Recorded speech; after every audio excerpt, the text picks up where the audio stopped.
What's up, mushroom fam? It's Gary with Fresh from the Farm Fungi, and today I wanted to talk about breeding mushrooms using PfTek. So a little bit of history about PfTek, or Brown Rice Flower Technique, some people call it. The technique that started on the shroomery by the username Psilocybe phoneticus, because it's typically used in breeding Psilocybe cubensis species, which is magic mushrooms. It's probably one of the easiest ways that anyone can breed new variety of mushrooms.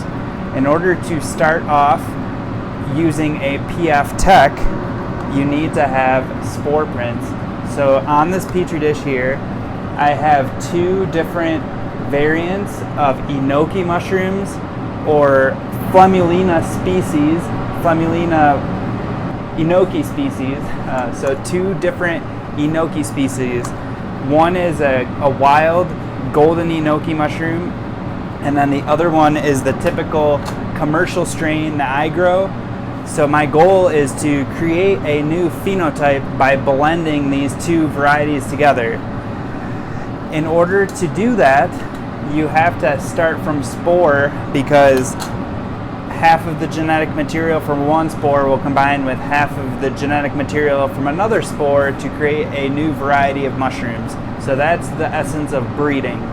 Now, in the PfTek method, the original method, you would use vermiculite as a substrate to hold the water, and then brown rice flour mixed in and sterilized in a jar with an injection port and a syringe filter to allow for air exchange and displacement while you're injecting the spores. So this is a hardwood substrate. I'm just using a master's mix blend that I sterilized for 90 minutes at 250 degrees, and I allowed it to cool for about 2 days, just so that it's not hot when the spores are injected. I also sterilized water. This is just filtered water, and this is going to be used to hydrate the spores and inject them into the jars. I also have a glass syringe that I sterilized, so you can see the sterilization pouches that indicate that in fact my pressure cooker reached 250 degrees at 15 psi. So before I get started, I always like to sterilize the injection ports with isopropyl alcohol, and while those are drying, I'll just kind of explain my philosophy on the PfTek method. So I'm going to go ahead and do a more selective breeding with some more petri dishes over here that have lots of Enoki spore prints, but I'm not going to get to this until probably October or so, just because it's starting to get to my busy season. So this is a very quick shortcut, but it is a lot more random to try to produce a new phenotype. I have 4 different jars here, and I'm going to use the same spore solution. And the idea is that all these different types of spores are going to be injected into this jar. Some of them will germinate, some of them will be compatible with each other, and they will compete for the same substrate.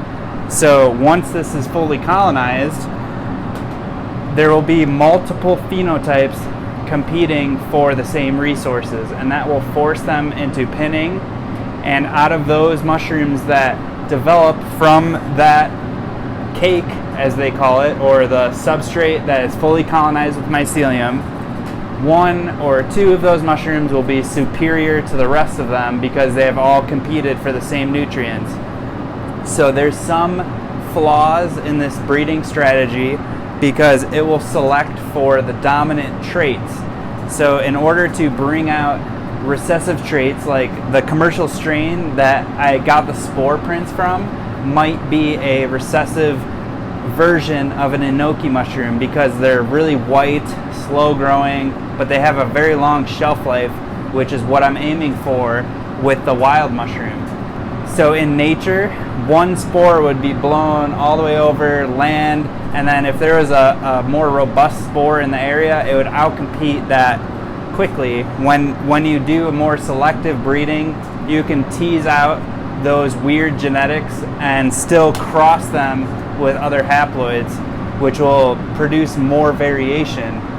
Inside of a PfTek, the dominant strains are going to take over, and there's less variance in this breeding method, but it's faster, it's very simple, and I will show you the procedure right now. So the injection ports have been cleaned off. The first thing I'm going to do is draw up about 20 mils, which is a full syringe of sterile water.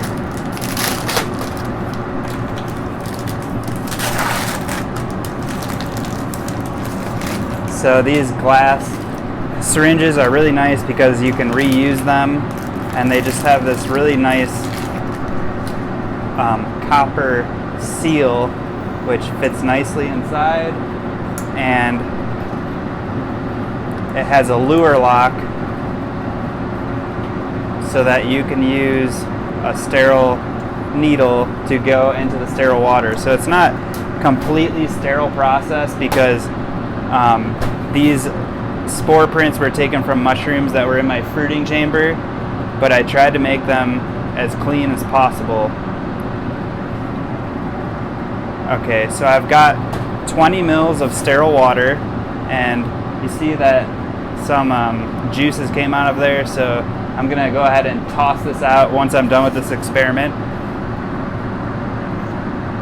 But basically, I'm just introducing these spores to water so that they will be lifted off the surface of the petri dish and hydrated. And I'm just going to give them a nice shake. So right now there are millions and millions of spores that are being lifted off the surface of the petri dish. Half of them are from the wild Enoki species, and half of them are from the commercial strain, which is a white typical strain that you would see at the grocery store. Okay, so now I'm just drawing up as many spores as I can.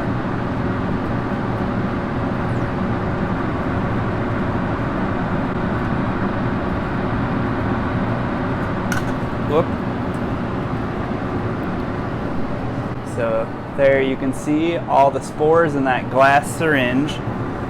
And I'm going to attempt to inoculate about 4 cc's or 5 cc's per jar. And I should have unloosened the lids before I started this, but basically if you have one injection port on your lid, you can inoculate 1 cc and then rotate the lid, do another one, and then do another one, and that way you get the spores all spread out throughout the jar. So they cooled really tightly on here. I'm just going to go ahead and loosen all of these lids so I can get a really nice distribution of spores. Okay, so I'll just start off with this first one here, and I'm just going to inject about 1 cc, so nothing crazy, but it seems to be caught up on the substrate, so probably filled up the jars with a little bit too much substrate, but that's okay.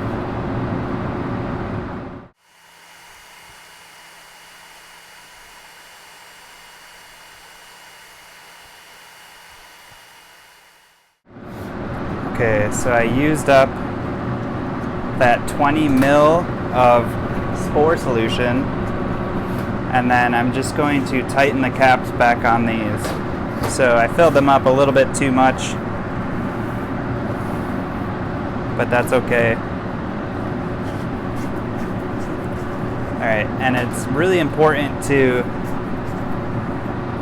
inoculate along the glass so that as the spores start to germinate, you can observe for any potential contamination. I did do 4 jars because there's a risk that the spores contain bacteria and they'll get into the jar and outgrow the mycelium.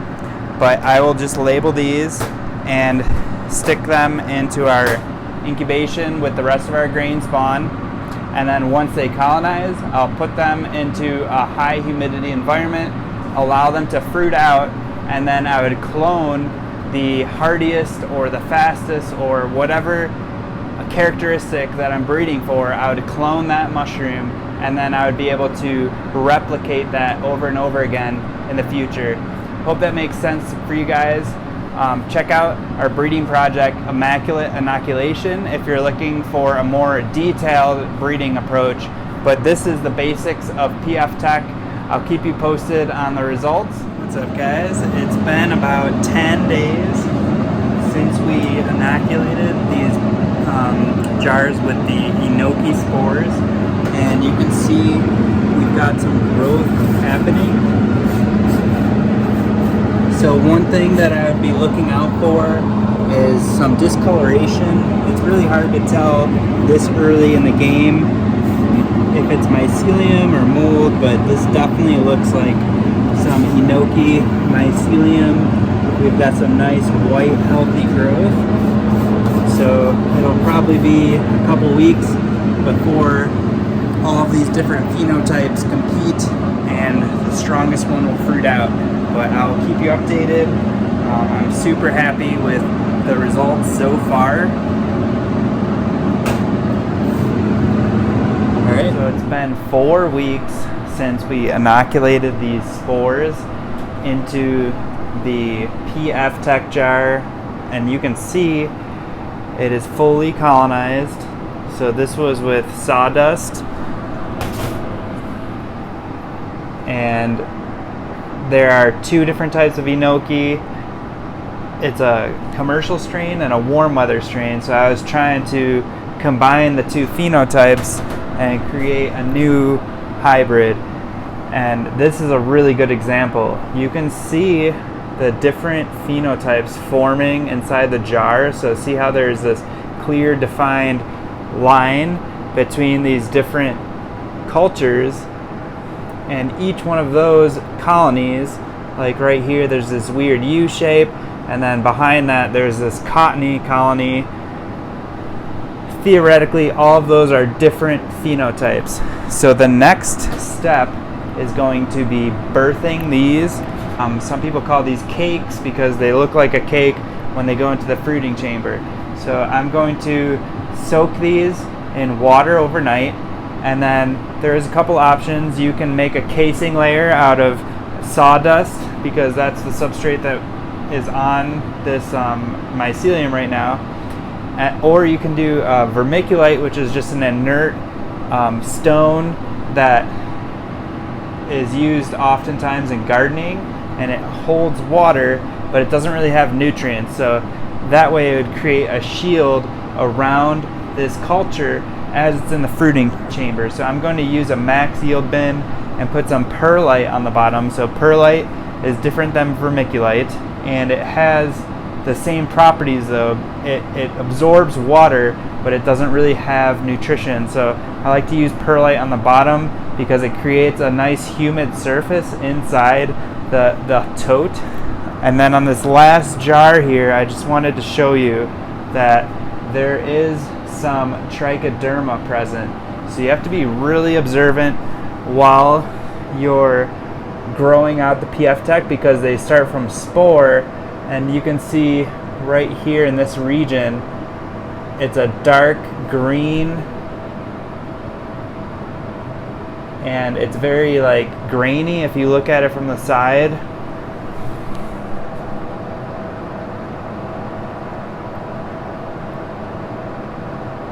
So I'm not going to open this in my lab.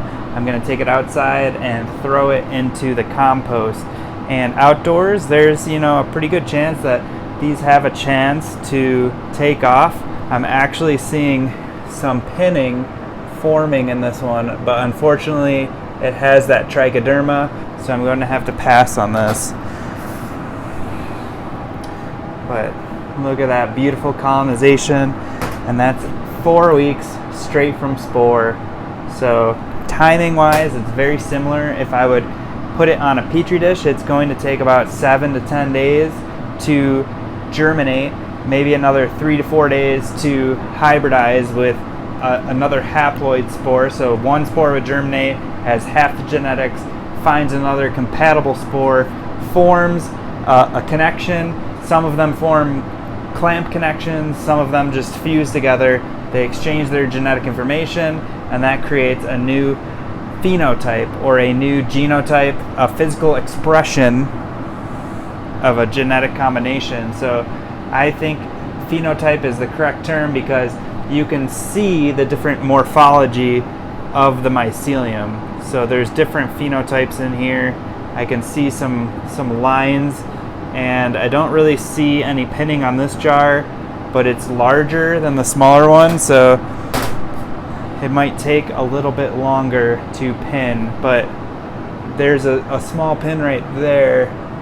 See that dark white region? So this is the perfect time to introduce them into the fruiting chamber. I'll go ahead and bleach my tub. So I use a 5% bleach solution inside of a big tote, and I'll let my tubs soak in there, and then after they're soaked in the bleach, I'll let them air dry, and then I spray them with isopropyl alcohol, and that way they're nice and sterile. So if there's any contamination, I know it probably came from the spores, although 3 out of 4 jars look really clean. I'm pretty impressed at how well these colonized, and I hope that when I birth them out, they'll stay intact, and then hopefully in about a week to 10 more days, we'll see some Enokis popping off these jars. And the goal is to clone all of those different mushrooms, and then I'll go into a bulk test batch, maybe about 10 or 12 bags with all the different phenotypes to see which one I like better. But I hope that makes sense. I'll go ahead and run some footage on how I birth these, and I'll keep you updated as they fruit. Much love. Alright guys, so I've got a bin here that has some bleach water. I just basically do about a 5% bleach water solution in this giant tote here, and right now I've got some racks that are soaking, so I'll just tap those out.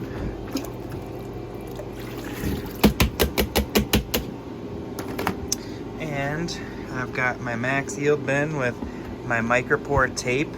So this is from the last run that I did, and I'll just go ahead and dunk these in there and soak them, you know, usually overnight, or even just a good dunk is probably good enough.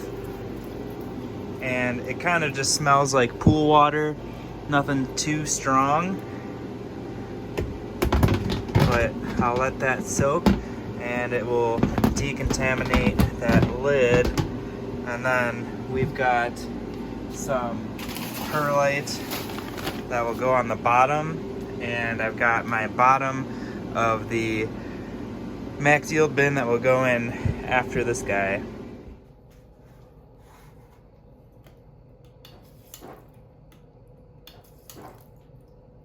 Alright, that did not go as planned.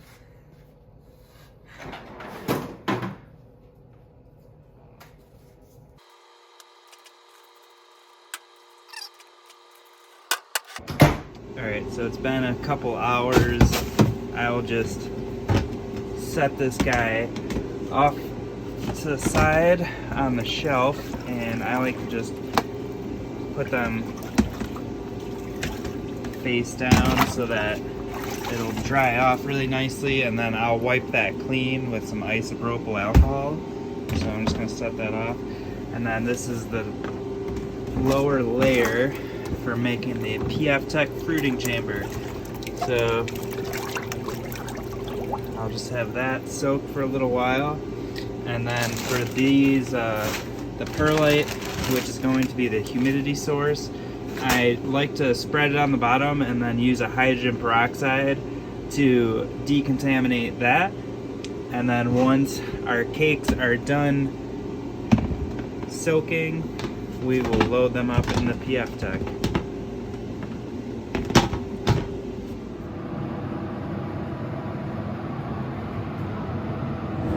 Okay guys, these are almost dry, so I'll go ahead and spray them up with isopropyl.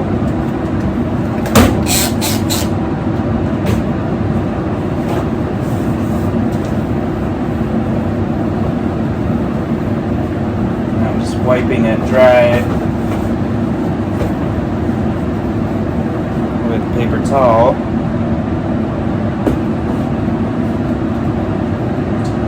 Got my perlite,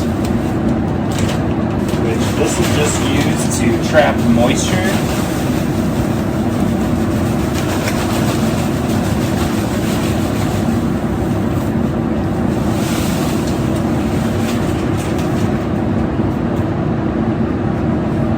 So I've got my perlite on the bottom, about maybe a half an inch, and I'm going to pour hydrogen peroxide.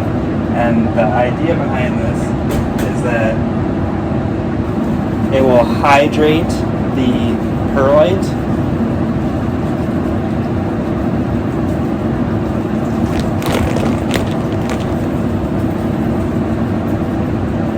and it will just degrade into water and oxygen, which are both things that mushrooms really prefer.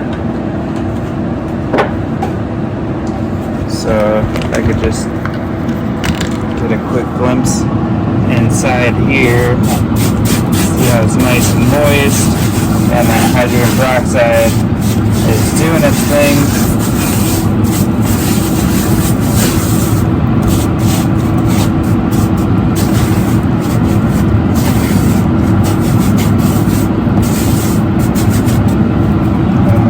Good enough for the perlite, and then I'll just plop that on once we get our cakes.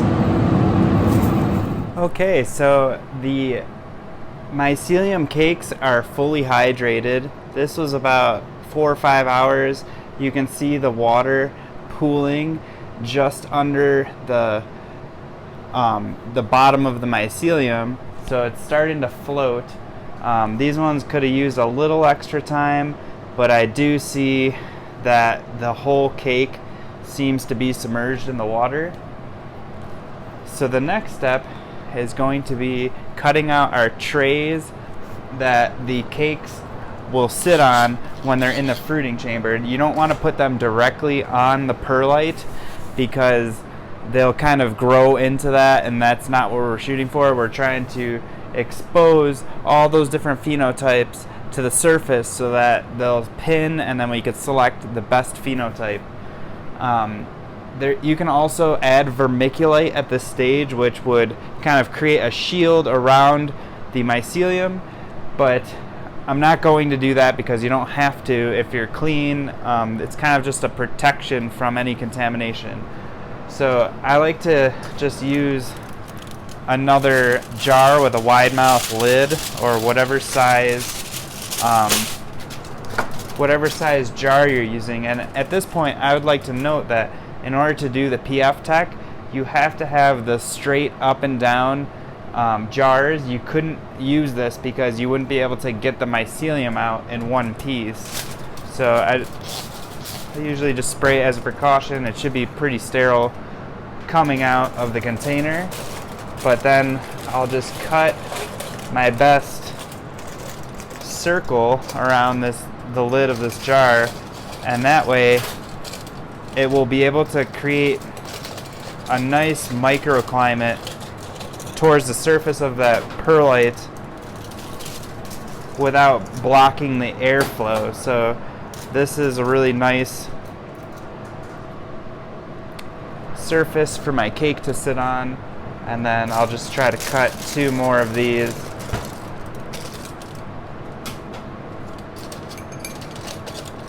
And at this point, the mycelium should be pretty healthy, so there's not a huge risk for contaminants, but trichoderma is the big one. and we want to avoid any of that.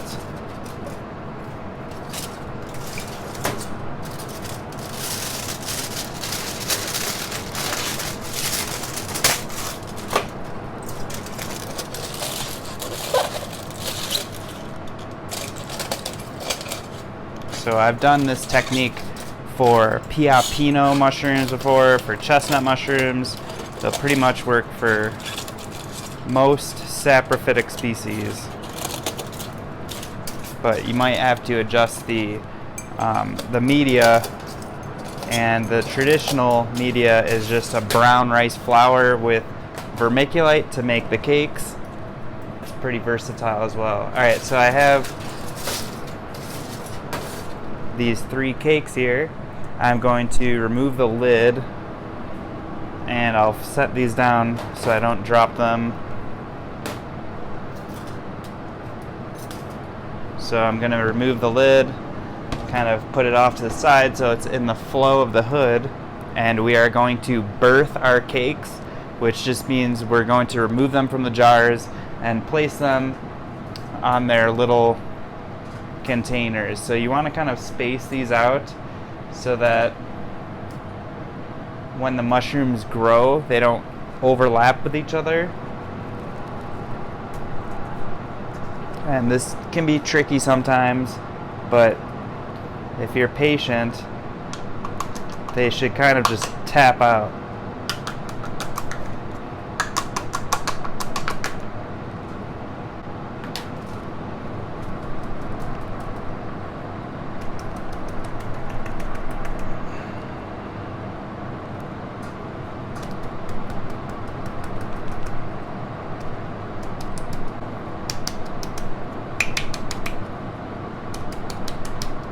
Alright, it's starting to come out right now.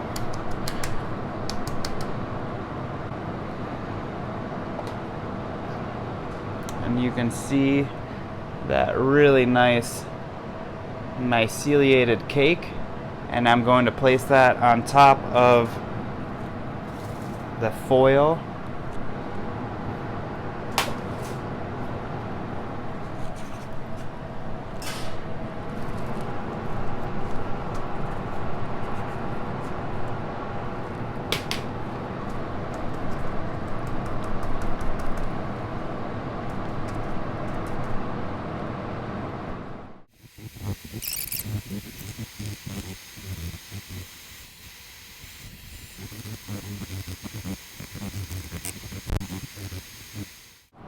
Alright, so I definitely butchered that one, but it'll still fruit. Okay, so those are my PF cakes for the Enoki mushrooms, and then I'm just going to leave all this substrate and see if anything happens. I'll just go ahead and put the cover back on.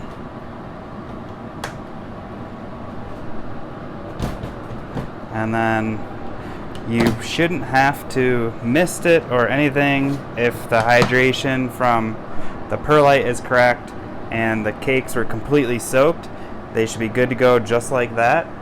I'm going to leave it in front of my grow tent just because it's similar conditions to what the grow is right now, and then I'll check on this every day until I see some mushrooms forming. What's up, everyone?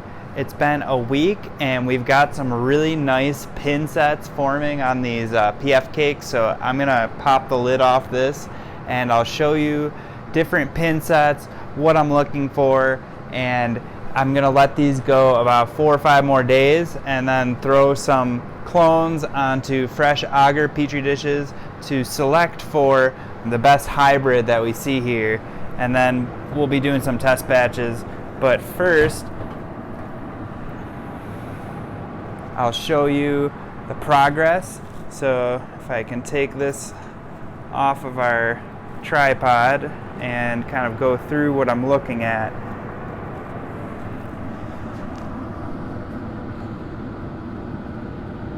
Okay, so these are the 3 PfTek cakes of our Enoki mushrooms, and you can see some slight variations between the pin sets. So this one back here has 2 little pins forming. This one has 3.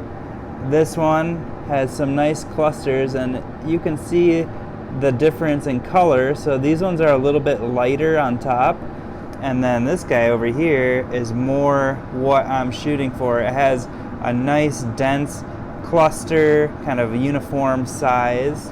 So this one I'll keep an eye on, and then we can look at this other cake here, and you can see there's some variance in the lightness of color on these guys, but nothing really as robust as this cluster over here.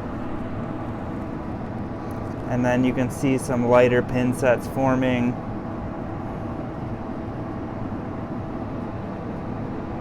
So that's the progress after 1 week, and I'll put the lid back on, and my intentions right away are probably to clone this cluster here. Today I just wanted to give a shout out to Myco Tea.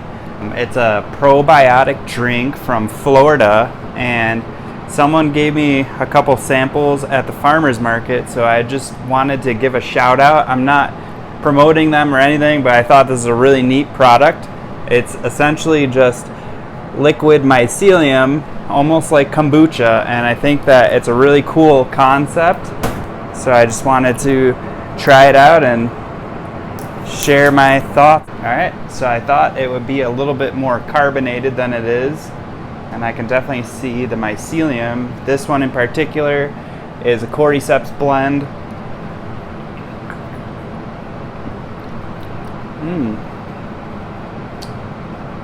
Very refreshing. Don't really taste the mushroom at all. It's a very light flavored tea. Shout out to Myco Tea. I think that a little bit more carbonation and a little bit more flavor, and I would definitely be sold on this.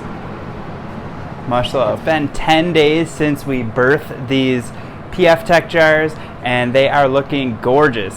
So I'm gonna go through some of the characteristics I'm looking for. I've got a few potato dextrose plates here that I'm going to use to clone my favorite specimens. I'm just gonna pick out 3 of the top phenotypes, and I'll place them in these petri dishes. From there, I'll flip the camera around and clone them out, and the next step will be putting them into our summer production. So this is going to be dubbed our summer Enoki 2022 variety, and I'll select the best phenotype in our bulk production with Master's Mix. As soon as I run those through, they'll be available on our Etsy shop. Right now I just restocked a bunch of liquid cultures. I'm going to be doing a top 5 summer mushroom video, and hopefully these ones will make it in time for that, but if not, just pay attention to our Etsy shop, Fresh Fungi, and these should be out in probably about 3 weeks from when this video drops. I have some fresh liquid culture. It just is going to take a couple days for them to grow out on these PDA plates before I inoculate those LCs. Let's flip this around and check out these gorgeous PfTek mushrooms. Okay, so first I'm just gonna pop the lid off of this max yield. And if you remember, this is the substrate that kind of broke off from this main cake. So I'll just kind of give us a nice close-up here. And you can see that there's even pins forming on this little guy. This little section here is actually pinning, so that's still healthy substrate. It just broke off from this main cake. But I'll take these out and kind of go through my observations. So I'm really liking this cluster right here. It has nice density, a really uniform mushroom. This one looks really ideal, what I'm looking for.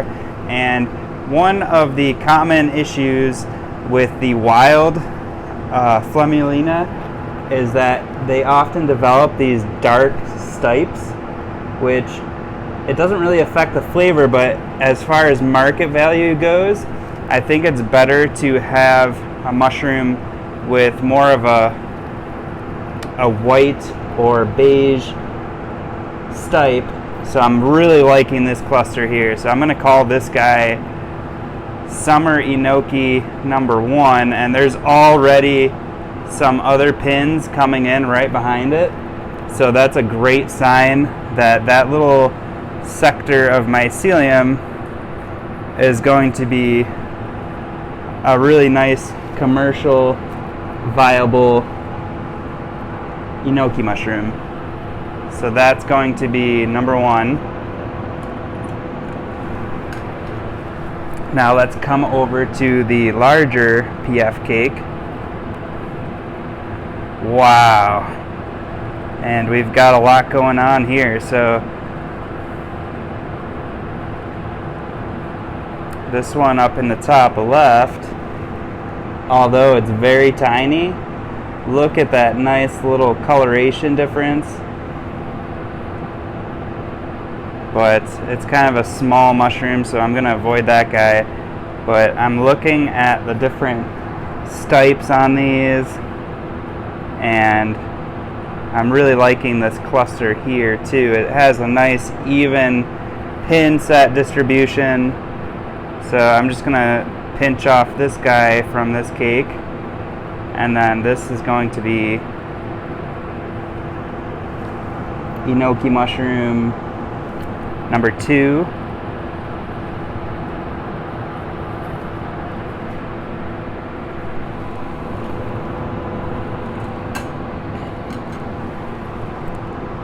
And then let's come over to this third cake, which has a lot of pins kind of sparsely spread throughout. But look at that coloration on this guy up top. Kind of has a nice little white halo around it. Something pretty unique. And the stipe isn't too browned on that one. I also really like the nice coloration on these top guys here. So I'm going to actually select this one. It looks really healthy, and I might be able to clone that guy really easily.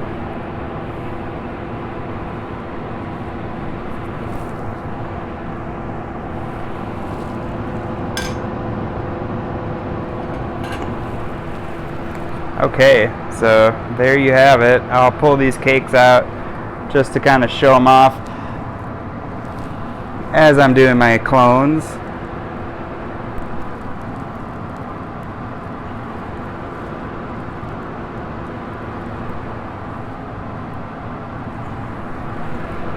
And once again, a nice close-up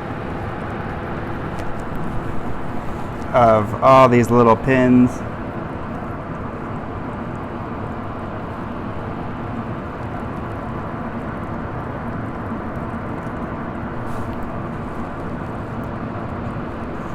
Coming off that substrate. So really healthy Enoki cultures. I'm not seeing any contamination.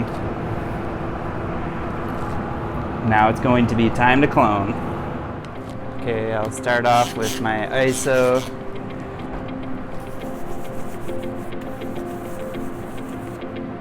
And I've got my sterilization pouch with some freshly sterilized blades.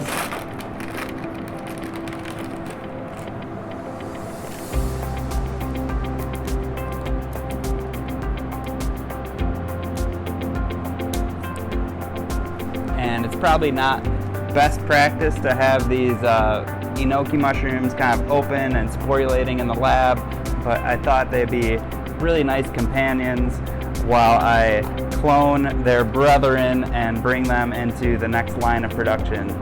So I'll start off. Okay, so I've got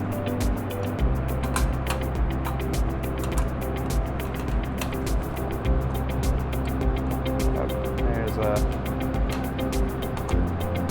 little contamination, so make sure you check your plates before you move forward. So number 1, I'll use 3, and then I've got 2 petri dishes for Summer Enoki number 2. and then 2 dishes for summer enoki number 3. And I'll go ahead and I like to just contain these in the Petri dishes so they're a little bit easier to sector from. And with these mushrooms, I'm probably going to shoot for the stipe up near where the cap starts to form. So hopefully we get a nice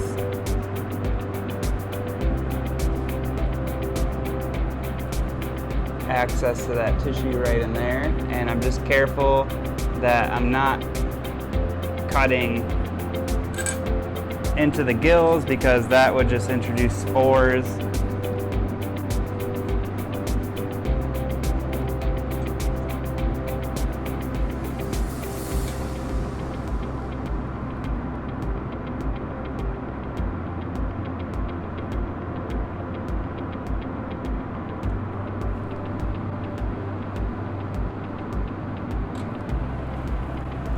There's my sterile tissue right on the end of that blade.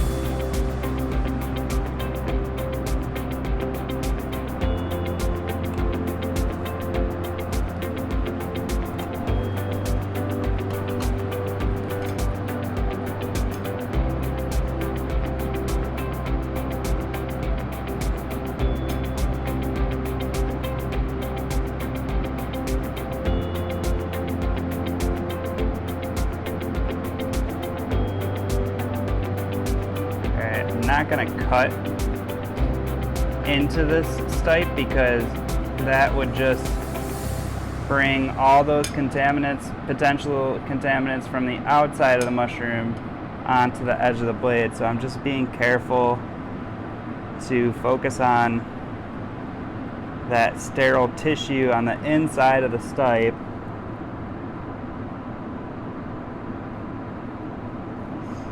And it's pretty linear tissue, so you can just cut sections down, and then if you cut horizontally,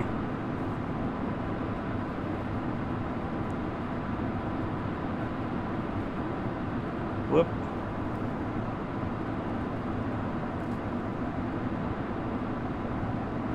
you can get a decent piece of tissue.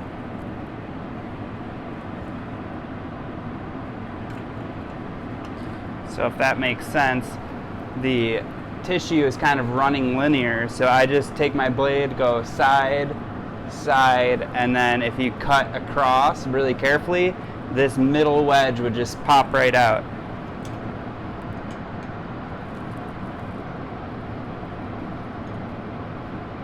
This one looks really nice.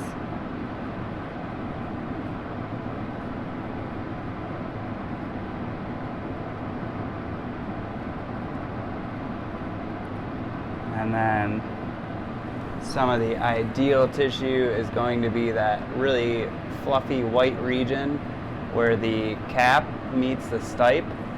So right in here, that's another prime area.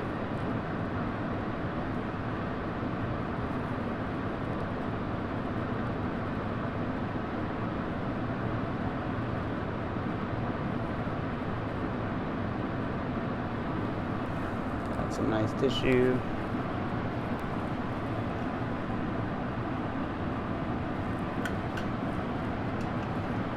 Okay, so that is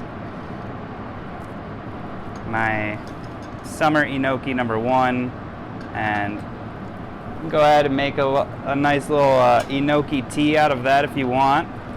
I can make a broth out of all of these. It's not really a commercially viable method to cultivate mushrooms, but not going to let them go to waste. So enoki summer 1, and then it's 6, 20, 3, 22.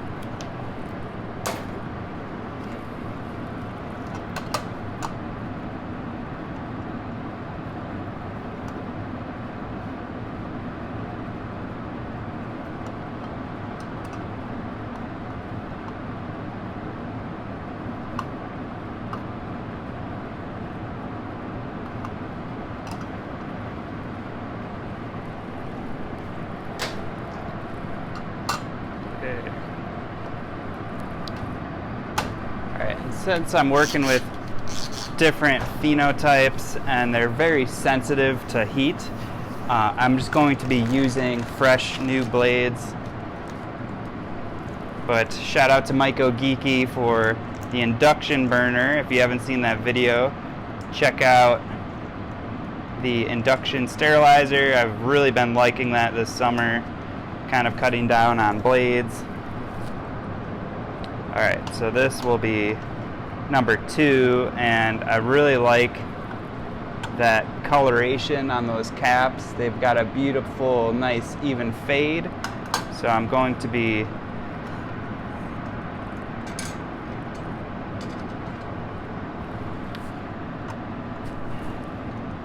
happy if these ones grow well on the Masters mix. I love going for that middle stipe. So once again, if I can get 2 tissue samples out of this guy, that's what I'll do.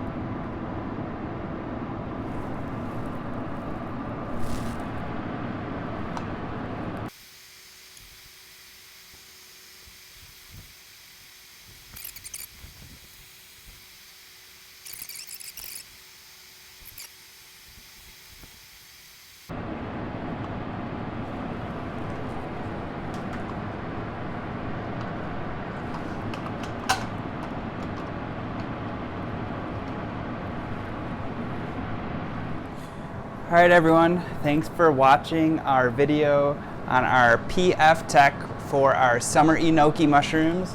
That was a fun little adventure. I really love breeding, and I feel like this is a simple, fast, less accurate, less precise way of breeding. But nonetheless, we're going to get some good cultures. So I'll throw these in the incubator. It's at 72 degrees right now, so it'll probably take about 4 or 5 days before those cultures really start to take off. And if there's any signs of contamination, you want to remove the clean mycelium from the cloned tissue onto a new petri dish instead of cutting out any potential contaminants. It's best practice to let that run clean. And then I should be throwing these into our bulk production for the hottest part of summer. So thanks for everyone for coming out to the farmers market. We should have Enokis back on the menu for midsummer all the way through fall. And if I really like this strain, I'll probably grow it all year. The problem with the commercial Enoki is that it requires really cooler temperature, but these ones have that nice crunchy texture to the stem, and hopefully I'm seeing some of these stipes start to brown out, but some of them look really healthy, and I hope that we can carry on the trait of the stipe healthiness, the integrity of the stipe for the future generation. Give us a thumbs up if you enjoyed this video. Subscribe if you're looking forward to more mycology videos like these. I've got a few videos coming down the pipeline I'm really excited about. We've got our cordyceps that are fully colonized, and I'll be showing that procedure next, so stay tuned for that. Subscribe and check out our Etsy shop, Fresh Fungi, for living mycelium cultures and other products. We have our ebook, Growing Gourmet Mushrooms for Market. It is up on our Etsy shop. Stay tuned for classes. We should be having some classes starting in the fall once again, and in the early springtime. And I'll keep you guys posted on the new property and how that's coming along. Thanks again for watching, and until next time, much love.